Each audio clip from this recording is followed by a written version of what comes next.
What's up, ladies and gentlemen, and welcome to this POV review by Autobahn. My name is Max, and today we are taking a look at another viewer's car. This is Edgar's Audi TTS from 2008.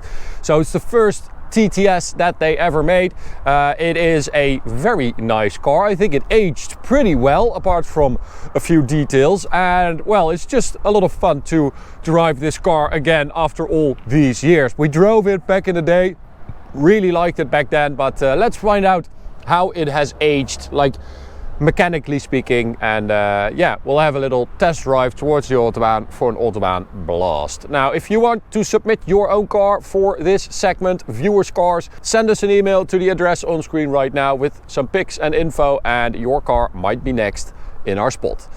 Let me know. Okay, so let's have a look at the TTS, which gets a special front bumper with this little aggressive spoiler lip here.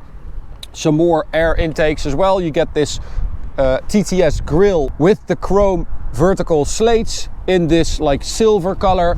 You also get these daytime running light LEDs, which they looked really cool back in the day when it came out, but I think it's kind of ruined by everyone putting it on every car, and it kind of looks outdated now, but still like it. These 19-inch wheels, very cool, classic Audi S and RS wheel. Behind that, regular old brakes, they work, that's fine. We've got aluminium mirrors as well for the TTS, super nice, love that. I really don't understand why they stopped doing that. I really love that.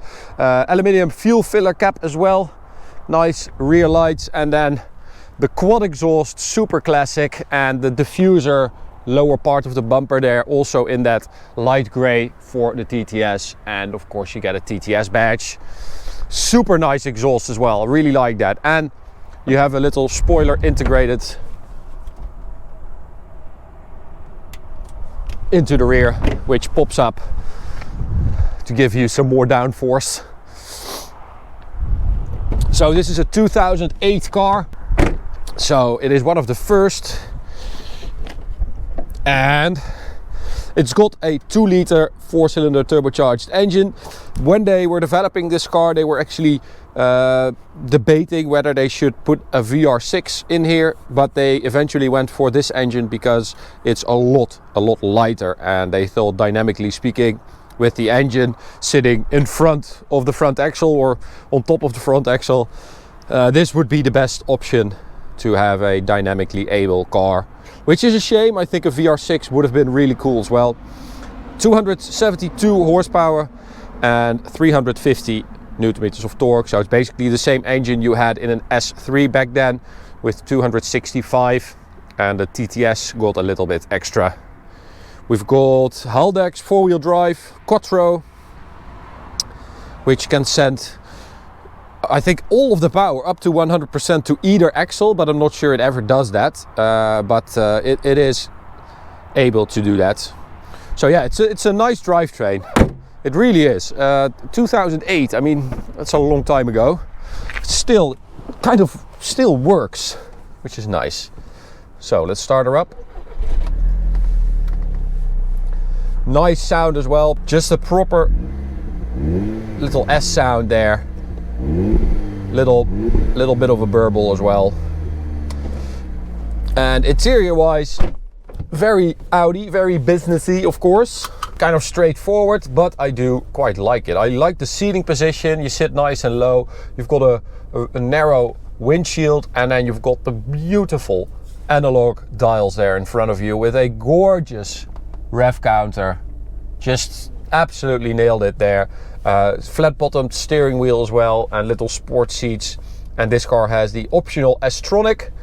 Car was also available with a manual, which is also kind of cool, but I don't think I've ever seen that. So yeah, it's a very nice car, and it's done 192,000 kilometers, but it's been maintained very well. I mean, both like the state of it, it's in really good condition, but also mechanically speaking, it feels really good. So yeah, let's have a drive. So sport for the gearbox, ESP sport as well, and then off we go.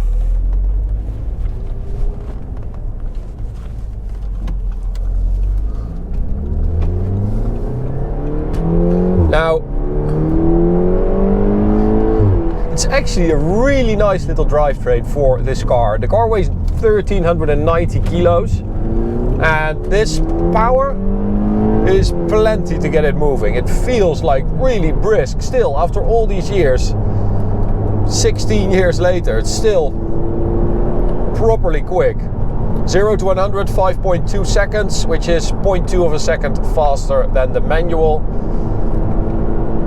But again, I think most of them were sold with this DSG gearbox, S-tronic, as they call it, because, you know, it was just the big thing back then. Everyone wanted the dual clutch gearbox in their fast Audi. So manuals, I don't think there are a lot of those. So we also have manual mode, back to drive, and then to the right you can use the pedals, but classic Audi, it upshifts automatically. So yeah, it's not really manual mode, unfortunately. Now this particular car has kind of a cheap coilover set installed, which Edgar said he maybe wanted to do something about, which I can imagine, because it's not the most sophisticated suspension setup, but I have to say, if you look past that, the car actually goes around the corner pretty damn well. Steering feels not bad, especially for an Audi.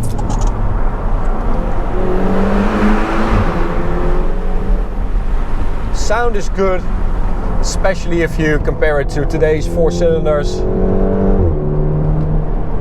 Very nice. So 5.2 claimed by Audi, and we actually did 5.14, which I have to say is pretty damn impressive after 192,000 kilometers. So that definitely is a sign that this car has been maintained well, and that someone took really good care of it, considering it's basically still doing factory claims, or even better. So yeah, pretty impressive. Now let's hit the Autobahn. Top speed is 250, of course, and well, we'll find out if it still does that.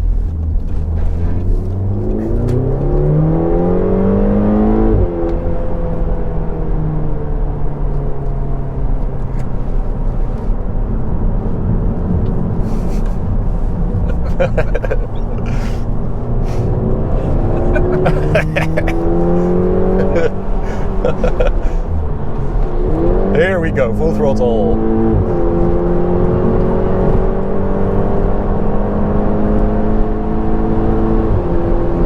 So 100 to 200, of course, we also measured that one, and we did around 15 seconds, which is also pretty respectable. So yeah, everything kind of checks out with this one performance-wise, even after 16 years and 192k kilometers. Pretty damn impressive.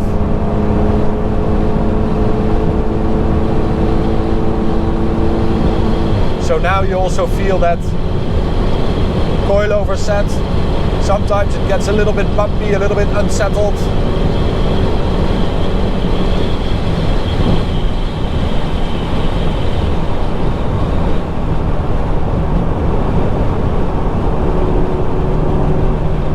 But it's not too bad, actually. It's still fine to do high speeds with. And especially considering that this is basically a VW Golf underneath, it's actually pretty impressive.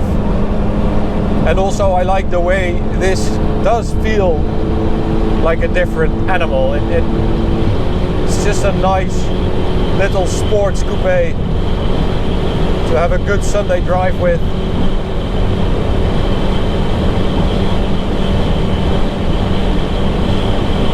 So that's 250.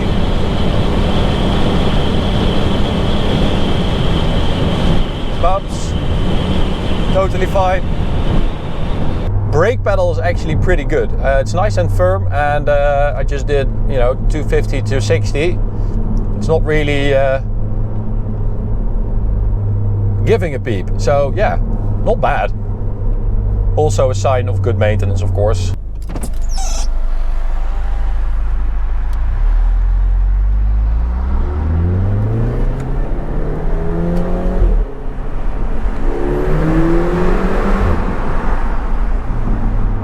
honestly, it sounds pretty damn good. I also think that, you know, because we've gotten used to really crappy sound these days, this is starting to sound better and better. So that's it for this review. Really enjoyed it. Edgar, thank you so much for taking it to us and letting us have a drive. I liked it better than I was expecting initially, and that kind of makes me curious to drive a TTRS of this generation as well. We drove a manual at MTM back in the day and we absolutely loved that. So yeah, we might go looking for one to drive. Thanks for watching. I hope you enjoyed it. You can subscribe by clicking the big button in the middle. You can also check out this video on the right, this playlist on the left, and I'll see you at the next one. Bye.